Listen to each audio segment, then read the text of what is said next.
We are live at Sifta for Coffee and Kabbalah, Rosh Chodesh Adar. Oh, this one. There we go. Okay, we are live at Sifta for Coffee and Kabbalah, Rosh Chodesh Adar. Thank you so much, everyone, for joining, and welcome to all the new people. This class is a monthly series on the Kabbalistic shifting energies of the month so that we can know what these spiritual energies are so we can tap into them.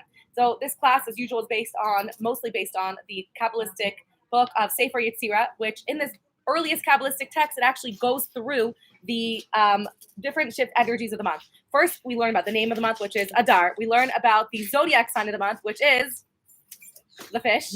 And that is why in today's Rosh Chodesh circle, we made these ocean fish, beautiful earrings with Devorah.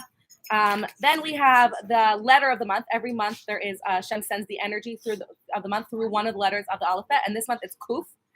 Then there is 12 tribes and 12 months. So every tribe is every month is associated with one of the Shvatim. And this month it's Naphtali, who is known for his rizus and alacrity and lightness on his feet. And then we have last two more. We have the bodily sense of the month.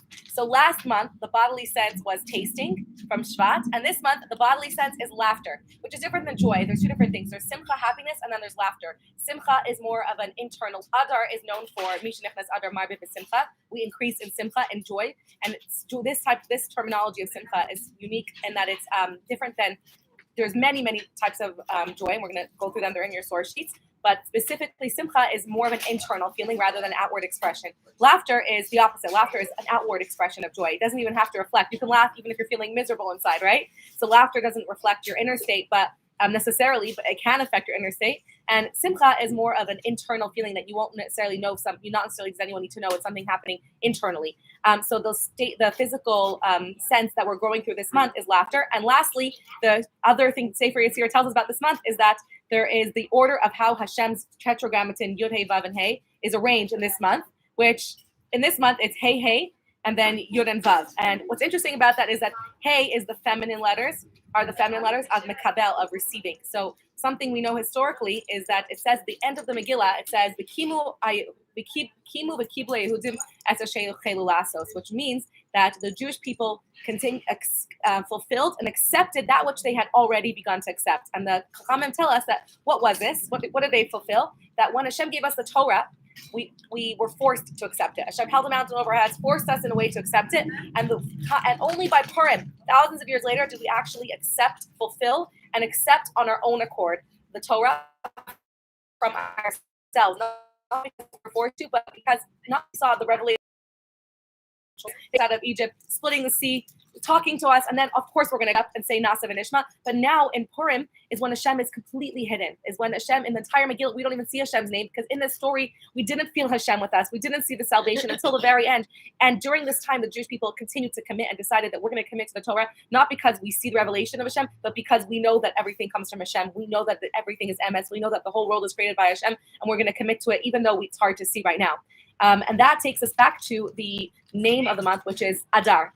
What is Adar? There's a couple of meanings to the name Adar that we learn. One beautiful idea is that Adar could be divided into two words. Aleph, Dar. Aleph is Echad, Hashem is the one. One is Dar is present. And we learn that in Adar, Hashem, Echad, Aleph, is Dar is present in every single day of the month of Adar. Is there with us, felt more than any other month. It's the most time when we feel Hashem, or Hashem is with us in this month. And our job is to tap into that and to be aware of that presence and to feel that presence. That is actually the connection to the zodiac sign of the fish. And it says, the next thing, it says Adir. Another meaning of the word Adar is Adir, which means, if anyone knows a boy named Adir or a girl, it means strength. Because in Adar, the mazel, the mazel, the fortune of the Jewish people, it says is the strongest. Why is it Adir? Why is our mazel so strong in this month? Because it's the mazel of the fish. And fish does that, just like Devorah mentioned earlier, that just like fish have no ayin hara, have no mazel. It says fish are not controlled by mazel, by the constellation, and therefore ayin hara. They're human, Bnei Israel, it says ein mazel Yisrael. So in that way, we're similar to fish. And because this is a month of fish, where fish are above mazel, above being influenced by the mazalot, which means constellations, and above being influenced by ayin hara, we too, and Jewish people are also ein mazal Yisrael. We are above being under the influence of the constellation. In this month of fish, our mazal is the strongest because we are connected to fish. And in many ways, more than one, we're connected to fish. And we're going to go through later on the 3 ways we're connected to fish. And in this class, we're going to talk about at least five ways that we can unlock our inner joy and live with joy in this month of Adar. And there's 5 different methods. So if one doesn't work for you, go to the next one, and hopefully one of them can bring you to experience and unlock your inner joy. So we said Adar is Aleph Dar, Hashem is present, which I was going to fish. I said that how does that connect to fish? That fish are unique in that, why do fish have no mazel? When we go to, if you know this custom of throwing our aveiro to the fish on Rosh Hashanah, why do we choose fish? Because you say fish don't have ayin hara, they don't receive the evil eye. Why don't fish receive the evil eye? And this is a beautiful teaching that fish are living in water and they're constantly aware of their source because they see the source of their life, the water. They are connect straight to source. Now, in very short, mazel is the channel that Hashem sends us all of our blessings from, all of our influence, all of our light on blessings Hashem sends through mazalos with the constellations in order to give us free choice, to hide it, that it comes straight from Hashem. Instead of giving us man that comes from God, Hashem sends us everything through the stars in order to give us free choice if we're going to look to Hashem and say that we recognize that everything comes straight from Hashem, or we're going to believe and the hiddenness and the facade that everything comes from the stars. And that's what Ovdei Kachavim Akum is. Ovdei Kachavim Mazalos are people who take it for granted that the stars are giving us all of our influence and needs to pray and serve the stars, because it's like thanking the hand who passed you the coffee rather than thanking the person who made the coffee, and realizing that behind the hand the mazalos are giving it to is a person creating it. So behind the stars where Hashem is sending the influence through, which it's true, Hashem does send it through the stars, and there is an advantage to, even people who pray to the stars actually saw a difference in how much they were given. It was like tipping the waiter, but it's not from the waiter. It's the butler, the mashal given by the Rambam, I think. It's ultimately recognizing that there's a hand behind the hand. There's a person behind the hand. There's a hand that's guiding the stars. Who's the one giving the energy to the stars?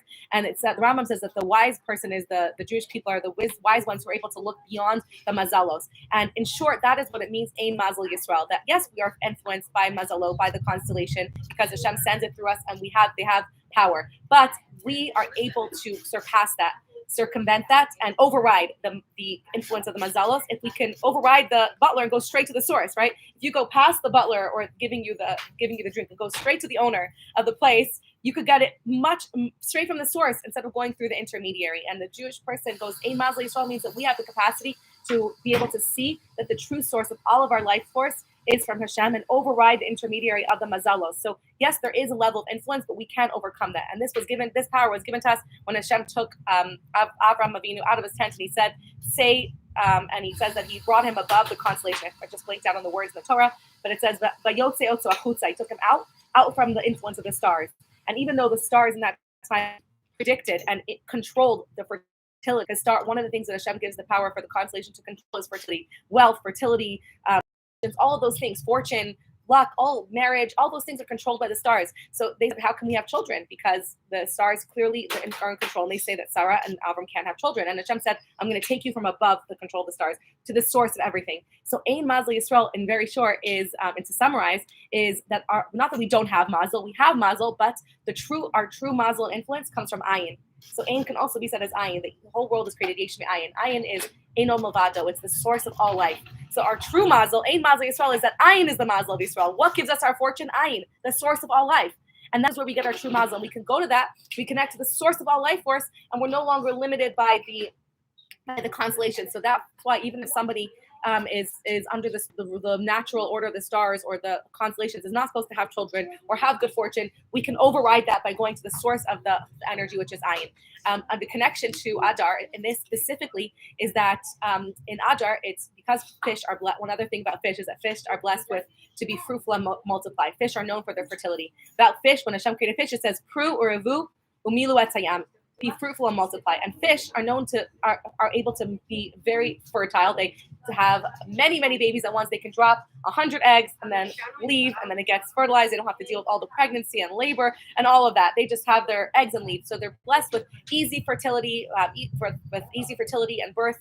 And Adar, it says, because it's a month of fish, is very appropriate. It's a time when we have an extra blessing in fertility. So anyone who is struggling, this is a time to tap into the energies of fertility in this month of Adar.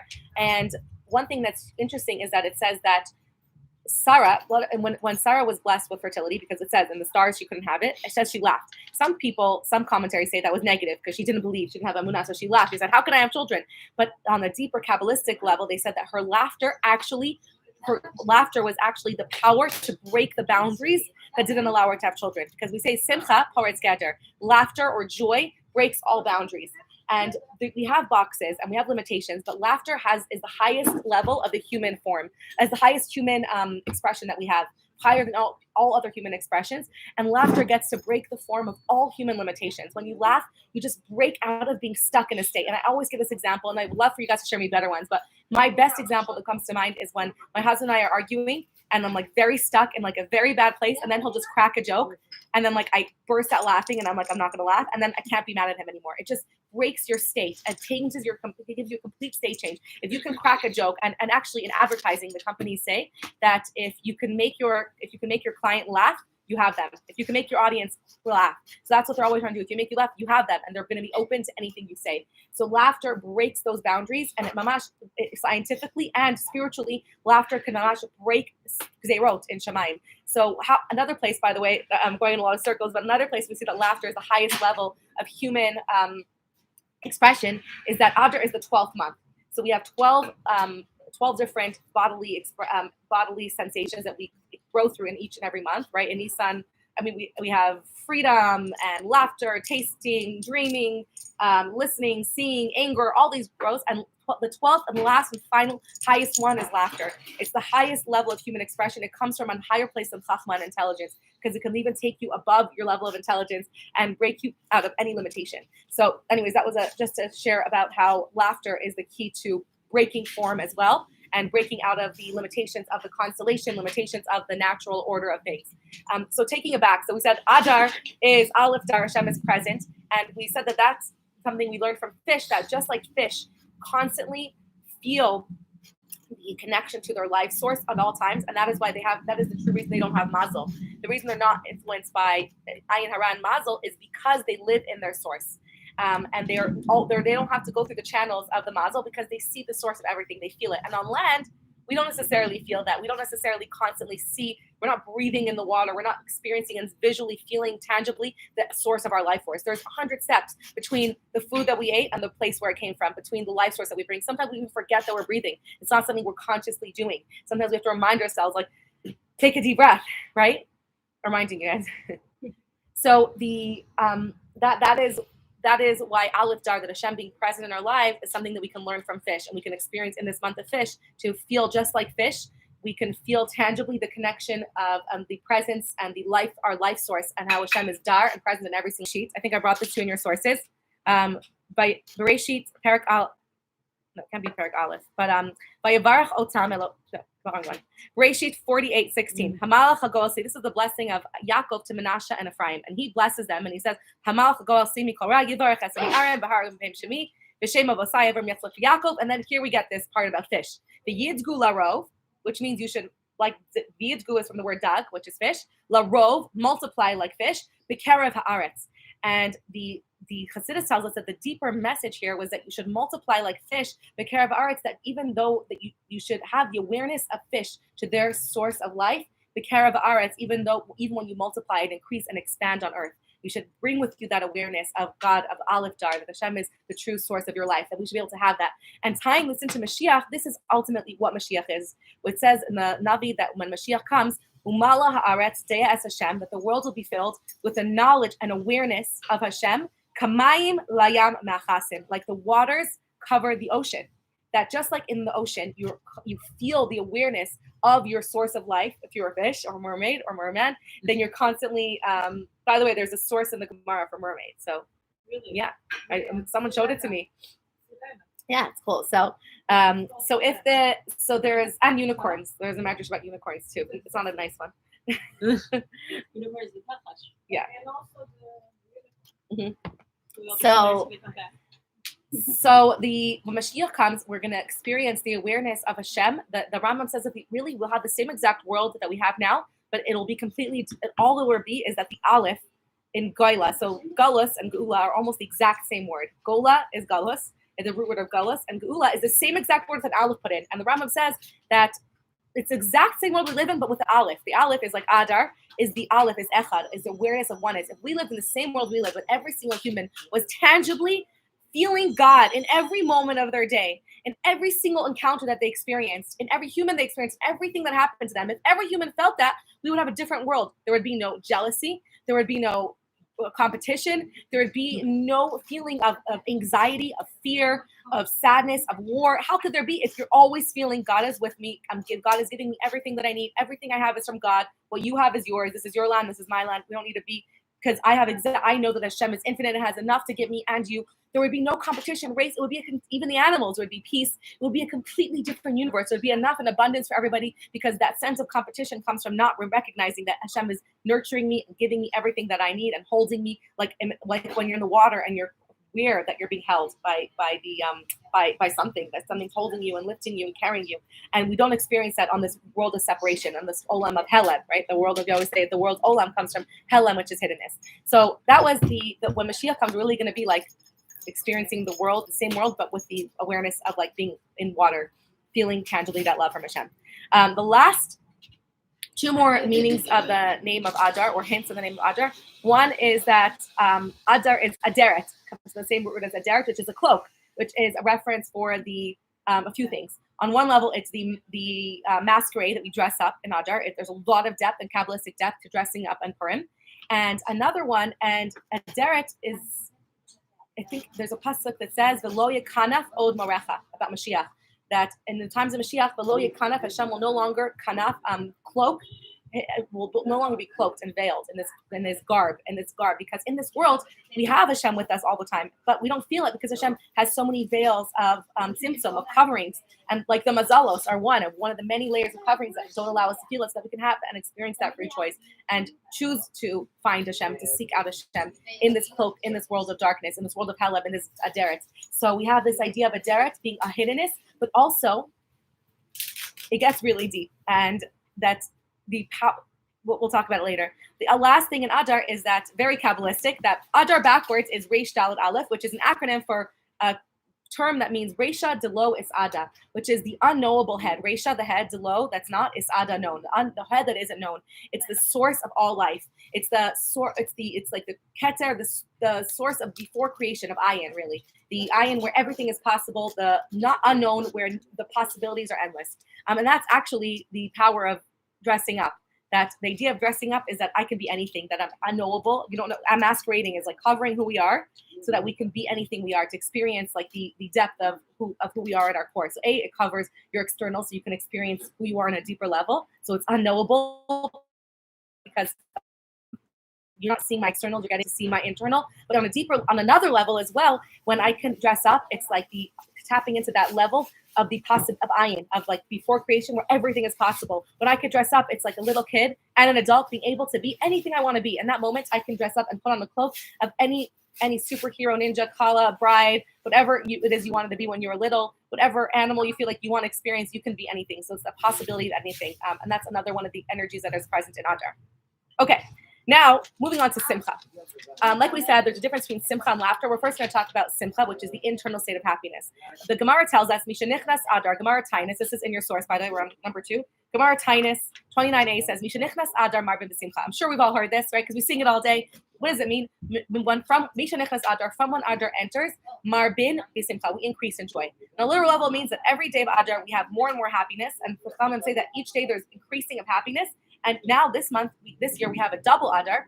So we have an increasing happiness for 60 days. And we're supposed to be happy, right? I mean, literally means we're supposed to increase in joy and be happy. What does it mean to be happy? What if we're not happy? What if there's a war right now? What if we're nervous? What if how are we supposed to force ourselves to be happy? What does it mean to be happy? So we actually learned that there's not just one type of happy. There's many types of happy. In English as well, right? There's tons of words to express joy. Share with me what comes to mind. Please. What? Please. Peace, happiness, bliss. Love that. Glee, joy, exuberance, what? Ecstaticness, excitement, jolly, joyful. What else? lots. And in Hebrew and the Torah as well, there's many different expressions of happiness, and they're not just different words mean the same thing. They all mean a different type of happiness because we experience so many different types of joy and happiness, and they're all different. Some are internal, they're felt at different parts of our body, they're experienced at different times of life. So I brought you the source. There's a few different places where it mentions them. One of them is as Avos Rabbi Nassan, Parak Lamed Zayin. He mentions the 10 names of Simcha. I actually have a different source where there's even more that are not on this list. So I have already 13, and I'm sure there's more that aren't here. So in Avos Rabbi Nassan, he says that there is, I'll read you my sources, because I have explanations on them.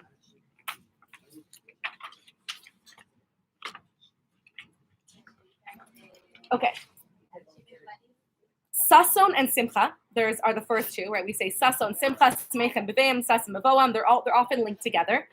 Simcha and Sason are very different. Sason is an excitement, a sudden, unexpected happiness when you hear great news. So you're suddenly excited. So it's an external trigger that made you jump out in joy. Like, wow, that's amazing. Mazel tov. That's Sason. Simcha is actually an internal state of a consistent happiness, and this year we're gonna talk about how we achieve that and where that comes from. But it's an inner consistent state of inner happiness.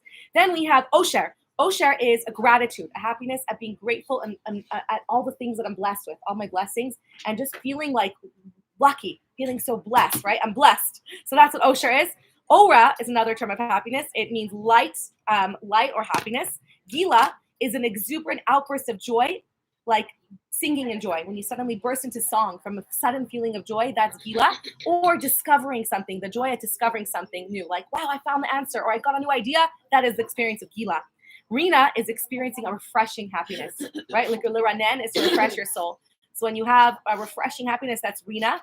Ditza is a sublime joy, when you feel like bliss, like divine joy, bliss of like spiritual joy, on a high, when you're coming back on a high, like you're coming back from the convention, you're on a high, that's Ditza, you're on a high. Sason is, we said, an unexpected happiness. Sahala is dancing from joy. When you want to just dance at a wedding or just get up and dance from joy, or you put on music and you feel like dancing, that's the experience of Sahala. And Chedva is really beautiful. It's that joy you feel at being together with people that you love, or the feeling of unity and feeling like with people you love. Like I was at the convention and just being in a room with people that don't even know, but just having that unity and feeling like you have so much in common and that you understand. That's just the people get you on such a deep level and understand you. That is chedva. This like just a peace and a joy at this unity when you're with your family, with people that you love. That is the experience of chedva. There's a few more. So we said simcha, osher, ora, gila, rina, ditza, sason, sahala, chedva. That's 9. How about me? Aliza, you're on my list. Look, you're on it. Aliza means light. I think what I understood so far, I didn't do enough research, but if anyone knows any more, it means lightness. And that's actually one of the other things. When you feel like light on your feet and lighthearted, that's Aliza. That's you. Yeah. The one I forgot is Alitza, but I did not know what it meant, so I didn't find anything. And Tiferet is the joy of beauty. Oh, that's so beautiful. That's Tiferet. The only one I need to find is Alitza. Please look it up for me, somebody. Dora, you're in charge. Finding Alitza. I don't know what Alitza is. Yeah, Alitza is one of the terms of joy. What? Maybe it's a late son, like silliness. I don't know. Which means what? It's like silliness. Like a late son. Not late son? Congrats. That's so funny. Okay. So now let's zero in, because in Adar it doesn't say we should be Sason, it doesn't say we should be Sas, it doesn't say we should be Ora, Gila, it says Simcha. Now, it's interesting because we imagine when there's a look at like Mishnah, Adar, and Simcha, we have to dance the whole Adar.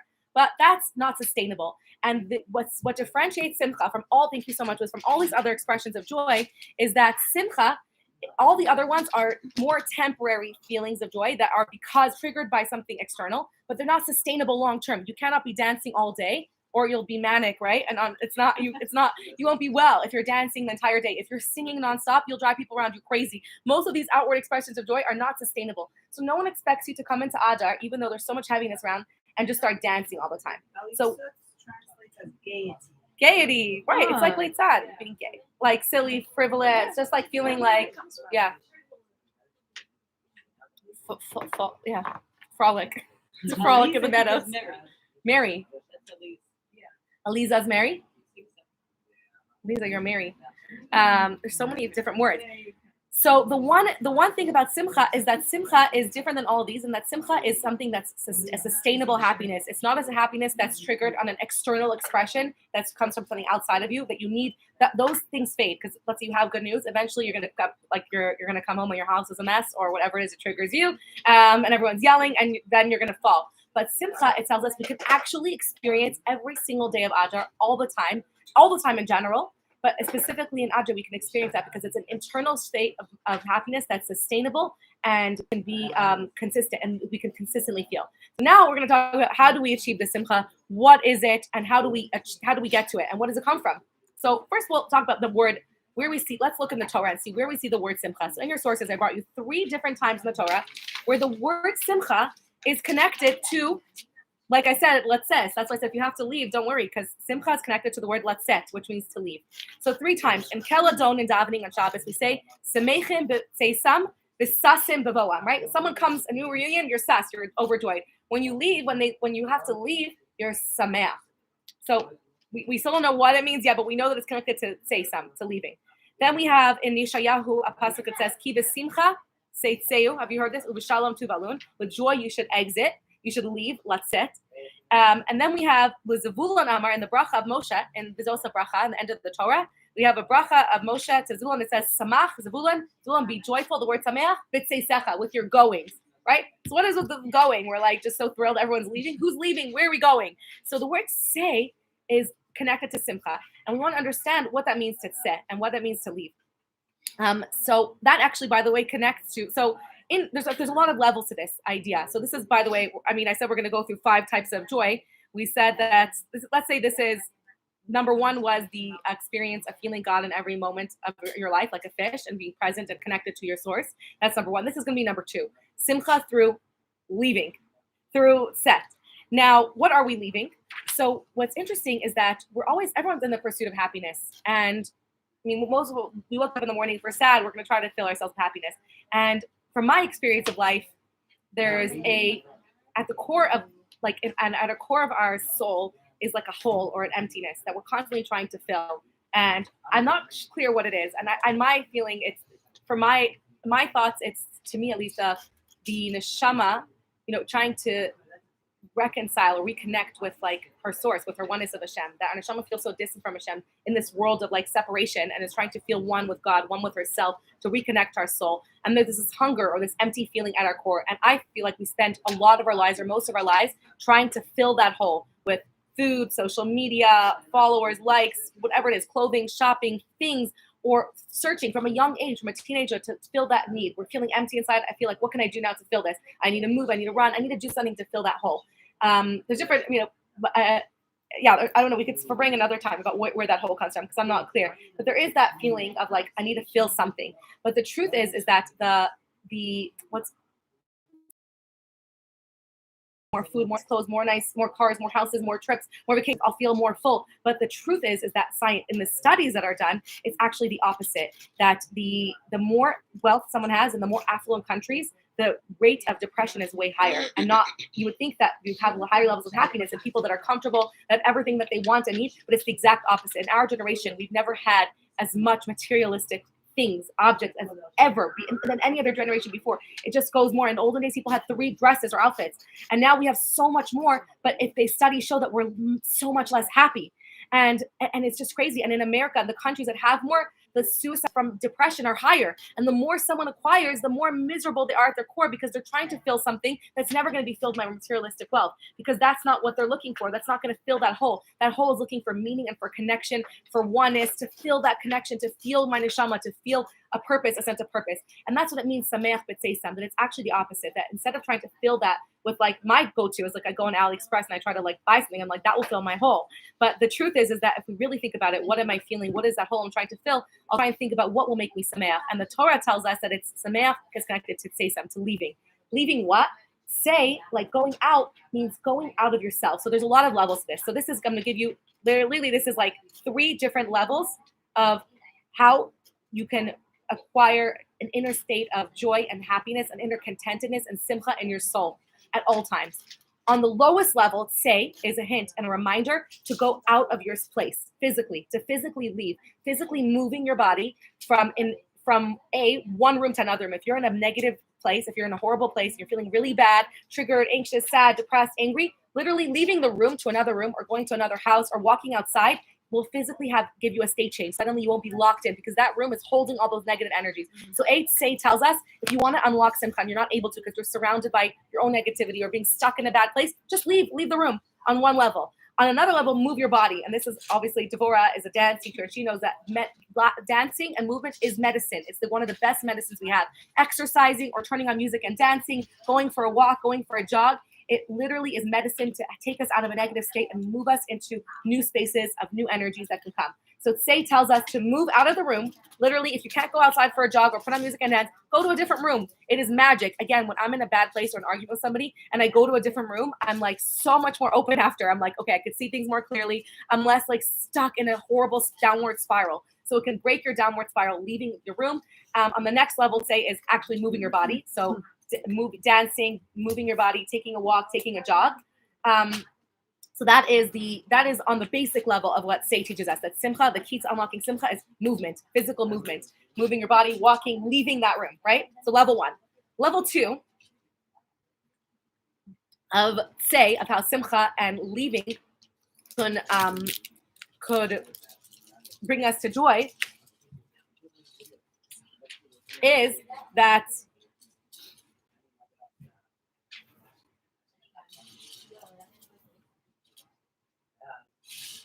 is to leave your, like when you say I'm leaving, like Avram leaving, say minutes, like Noach, say minutes, Avram, come out of your tent, let me raise you above. It's being taken out of your okay, let me go back. I'm sorry. This is the number I want to say for number 2.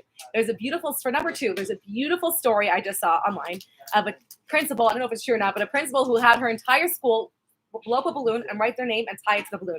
Then everyone put everyone put your balloons in one big hallway, one big room. And now mix it all up. And then she said, everyone now go try and find your balloon. And they were going around and around. No one could find their own balloon because there was hundreds of students all trying to find hundreds of balloons and no one could find their own name. Then she said, stop. Now I want you to go find any balloon that you find, look at the name on it and find the owner of that balloon and return it to them. And within 5 minutes, everyone had the original balloon. And she said, this is exactly what happiness is. If you're constantly going out and looking for your own, you're never going to find it. But if you go out and look for someone else's happiness, you're going to find your own very, very quickly. And the story made me so inspired. That's what Say means. Go out of yourself. That when you're so stuck in yourself and looking for your own happiness and trying to fill my own joy, you're never going to find it because you're going to be in the spiral of looking for myself. The more stuck you are inside of yourself, the less you're going to be able to find your own happiness. It's the opposite. You're going to be miserable. And again, I always repeat this beautiful post by Noam Jacobson from Efrat, who's also an Israeli comedian and actor. And he shared once that whenever he's depressed, or feeling down, what he does is he takes his guitar and he's in a spiral. Like, what can I do? So many times, like, I'm feeling so sad. What do I do? How to make myself feel better? What do I need? And instead, he's like, stop. Go out of yourself. Bring joy to someone else. Takes his guitar. He goes to the hospital, and within minutes, he's not depressed anymore because he's doing for others. When you look for other people's joy and you look to see how you can make someone else happy, your depression is lifted because that's what life is about. We're here to uplift others, and that's what fills us, and that's what fills our hole. And that's the paradox of happiness. It's really the paradox. You can't seek your own happiness and find happiness. You'll just go deeper down into this self-absorbed spiral, and that hole will just get bigger. But if you understand what the paradox is, that filling that hole is by filling that hole in my soul, and that hole in my soul is by being now more connected to my divinity, the divinity in me, which is being there to find other people's happiness. So thinking about how I can, in my own way, it doesn't have to be going to the hospital with a thing. It could be texting somebody, calling somebody, giving someone support, caring for someone, just reaching out to someone and see how they're doing, being there for another person. Within minutes, your own sense of joy is uplifted. So that's number 2 about the message from Say and how simcha and seisam is going out of yourself to care about and to make someone else's happiness your priority. And that paradoxically uplifts you as well in the process. You become uplifted with it. And the last one is Say, it's that the core of everything in the longer term search for happiness, what gives us happiness in studies done by Viktor Frankl, is a sense of meaning and purpose. And Say is the ability to know that even if right now my life is difficult, even if right now I don't have a job, even if right now I'm having a bad day, even if right now I'm not in the ideal relationship that I want to be, that's okay, because life is about growing. I'm not here to have the perfect life. I'm here to grow. And say is that reminder that simcha, your happiness, is directly connected to your ability to climb above, to leave your previous state and to be able to climb to higher levels of growth. Now, growth is not linear. Growth is circular. Growth means movement. It means that I'm leaving. It doesn't say leaving upwards. When you leave a place, you might leave back to where you came from. So leaving doesn't say climbing higher. So I guess I'm using the word leaving is movement. That I can always have direction and movement in my life. The opposite of that, and what leads to depression, is a finality, an end. When you feel like I reached the end of something, I'm done. My project, that's when a sense of unhappiness sets in, because you're like, you need a new project, because we constantly, as humans, we're mahalchim. Malachim are omdim. They're stand in one place. And humans, at our core, we need to be growing and climbing and having new goals, even if the goals are not to take over the world, even if the goal is to be kinder to myself, to speak kindly to the people in my life, whatever tiny goal it is, to have better thoughts, to wake up in the morning with an intention, to brush my teeth every day, whatever your goal is, it's about growth and about being better, a little bit better today than I was yesterday. And it might mean moving. Sometimes it means like moving backwards in a way that looks to the outside world like moving backwards. Like for me, sometimes my growth was, right now I'm not going to host as many people. Outwardly, it looks like I'm doing less. But what I am doing is investing in my health and my family's health and my mental health. So growth doesn't have to be I'm climbing to what the world thinks is higher. It has to be that there's movement, that I'm leaving my previous state. And that's what gives us an inner sense of joy, constantly having a sense of purpose, a sense of direction, and and mini goals and actual tangible goals, that I'm a little bit better today than I was yesterday, that I'm doing the best I can, and that I'm trying my best that today will be a little bit better than it was yesterday, that I'll do one more step in towards being the person that I would like to be, having a vision. And like really, I always think about like how like that sadness at when like and I joke that like when you finish like a Netflix series and there's an end, that's like sadness. When there's an end, when there's no more growth, when we end things, when it's staying, leaving is the key to unlocking joy. Staying, being stuck and saying, okay, I reached the end of it. Like now what? Right? That feeling of like, now what do I do? Like I finished all the episodes. There's no more series. There's no more series coming out. There's no seasons coming out. Like now what? Right? That's the feeling in a tiny way of what we experience in a bigger way in life when we feel like, okay, this is it. Like now what? I just finished this big project. I put on this big event. I reached the senior position in my company. I did all the things I want to do. Now what? And that's when we have this like empty feeling. And what we should do with that feeling is say, I need to be growth oriented. How can I grow right now? And it doesn't need to be a project bigger than the last one. It has to be, how can I as a human being be more in my divine image than I was yesterday? I love this. I borrowed from Devorah, thinking about how can I be my highest self right now? Like in a specific moment. And it's so beautiful because that happiness doesn't depend on external circumstances at all. Because it's actually the opposite. You don't have to have everything in your life doesn't have to be perfect for you to be happy in this state, because the happiness is about is really realizing that in every single experience of my day, even if there are a bunch of negative things happening and frustrating things happening and difficult things happening throughout my day, that in each of those moments, there is a core purpose to that moment, to why Hashem put me in that moment, and there's a possibility for growth, which is what simcha is, in every single one of those encounters. So if I realize that happiness is not about my externals being perfect or filling my life with more things, but about growth in those moments, I can look at every single thing that happens in my day. My kid having a tantrum, somebody being obnoxious and yelling at me on the bus or the grocery store.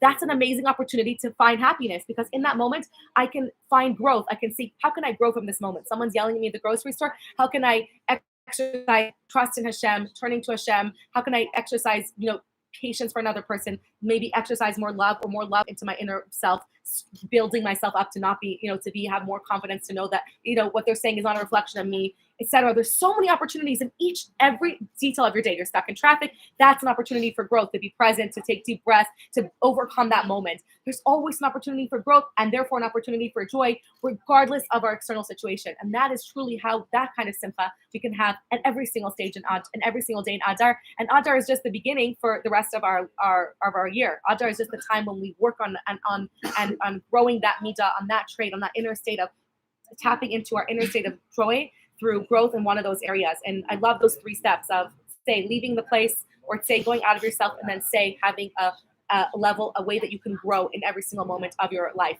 And there's so much more to say about Adar, but I'm going to end off here with just a little bit of thing about the double Adar, because it's not every year. There's only 7 out of every 19 years. There's 7 years that have a double Adar. Now, the reason, what is a double Adar? Adar is when there's 2 months of Adar. So cool. You just add them onto the calendar. And the reason for that is that to align the moon months with the sun, because we count our months according to the moon, but the seasons go according to the sun. So we have to sometimes catch up the moon so that it catches up to the sun and add a month here and there. So in my Really distracting. Oh. Okay. So the something about. we have to align the so something beautiful about a double month is two things. A Shana Mu'uveret, a leap year in Hebrew is a Shana Mu'uveret, a pregnant month. So this pregnant month is a month of time for fertility and growth and Pru-Revu, and it's a month that's pregnant with possibility.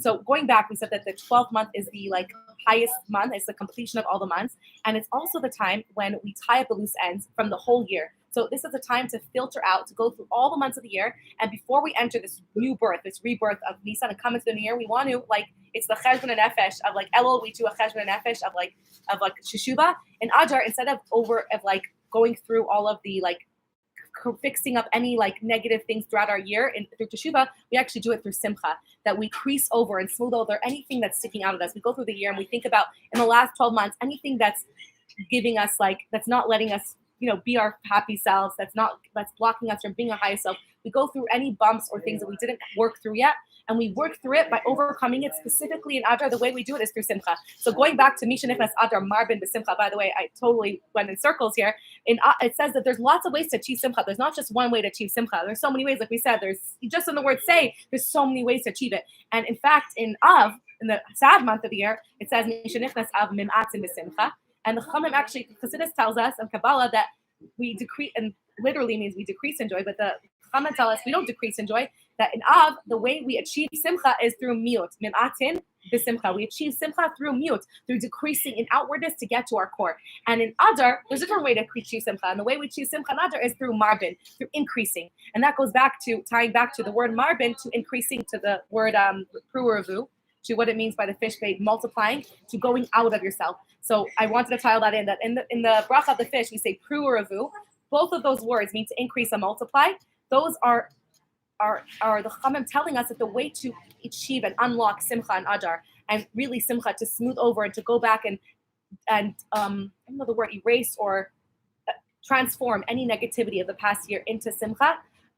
In Adar is specifically through Marbin, through Pru-Revu, through increasing, which was the same idea of growing, through growth, through going out of yourself, through thinking about others. It's through expansive outwardness. So where in Av, it's through inwardness. In Adar, it's through outward expression of joy, specifically laughter, because we said that the sense of the month is laughter, which is the outward expression of joy. So one of the keys to unlocking our happiness in Adar is through Marbin, increasing in outward happiness and outward expressions of joy, and outward growth and outward acts of love and kindness, like sending gifts to other people, sending mitzvahs. All the mitzvahs of Purim are outward expressions of love and care for other people to all affect our inner, our joy, and then go back and smooth over the 12 months. So basically, we're wrapping up now in Adar. Another vodah that we're doing is wrapping up and smoothing over any negative things that are lingering with us for the past year. We can work through it and filter it through and transform it into Adar, into Simcha. And one of the hints for this is in the word Pachad Yitzchak. It says that Hashem is called Pachad Yitzchak, the fear of Yitzchak, because Yitzchak is Gvura. But Kabbalah says that actually Adar is a time when we take Pachad, anxiety and fear and all the negativity, and Yitzchak, it says that Pachad Yitzchak, the fear, will laugh. That we turn the fear into laughter in this month. We take and smooth over any of the negativity in this month through our laughter, and we move it over and turn it into joy. So we can look at it through, Hannah Rothberg is a narrative therapist. And what narrative therapists do is they can take a negative past experience and try and look at it through a different lens and see it through how it brought you somewhere higher. Not to say it was all positive and to smooth it over and to sugarcoat it, but to say, now that I'm past it, how can I look back at that? And instead of it being something that brings me down and weighs me down, how can I look at that, something that uplifts me, that could bring me to a higher place, and smooth over all those things. And that instead of being something negative, it's been a hapelchu. We take the negative, what Haman wanted it to be, what our annihilation and our genocide ended up turning into a day of simcha and joy when we literally took back our power and rebuilt the base of Mikdash. So that's what we're doing through all of Adar, transforming anything negative into something that can work for our favor and be powerful. And the way we do that is through simcha, through Pru-Revu. One more thing is that where it says Pru-Revu about fish, we see both of those in connection to Adar. One is that Pru, which means to be fruitful, and increase is in the word Purim. So we see that Purim is all about increasing and in outward expressions, and Revu, which we see in the word Marbin B'Simcha, in Revu, to multiply and increase. So that is one of the energies of the months, to be outward, to increase, to give as much as we can, to give love, to give kindness, to give mashloach manos, money, all of the tzedakah, charity, give of ourselves in an outward way, and through that smooth over anything lingering from this past 12 months. And especially now when we're going through this difficult time period, there's so much heaviness that we haven't processed. And now is the best time to filter and to go through all that heaviness and to process it, because I went to New York and I didn't realize, I think, how much heaviness I had inside of me, and it just came and erupted. And it wasn't just me, it was a lot of the Israeli shulchas and all Jewish people. You don't have time to process when you're in the middle of a war. You're not thinking, how am I feeling? You're thinking, what am I doing right now? How am I getting through this?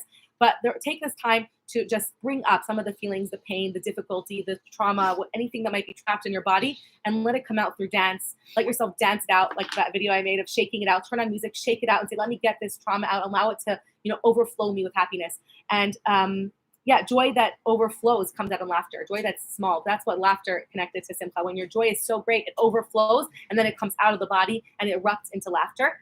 And one more thought. The Rebbe said something beautiful, that halachically, there's 60 days of Adar this year.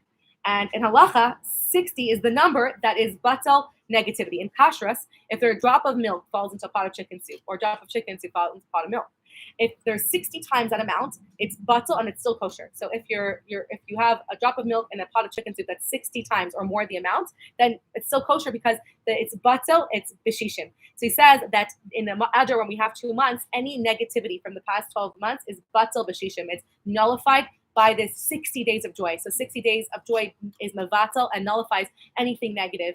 So just like, end up with a bracha, that just like when Hadnan tried to eradicate us and commit this Jewish genocide and take us off the face of the earth, but through our simcha and belief in Hashem and accepting Hashem, and through just Hashem's love for us, it was completely turned around, and it went from one end to the other extreme, completely the nahapachu. So too now, I bless all of us that this attempted genocide on October 7th by the modern day Hamas should be completely turned around, and not only not be something negative, but bring so much joy, be turned around in the blink of an eye, just like in the Purim story. We should look for Hashem's Yeshuos to turn this around and bring the coming of Mashiach, the return of all the hostages, of all of our chaylim that were taken, and we should see the revelation of Aleph Jar of Hashem present and felt in our lives like never before.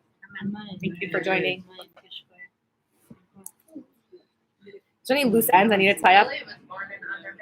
Who?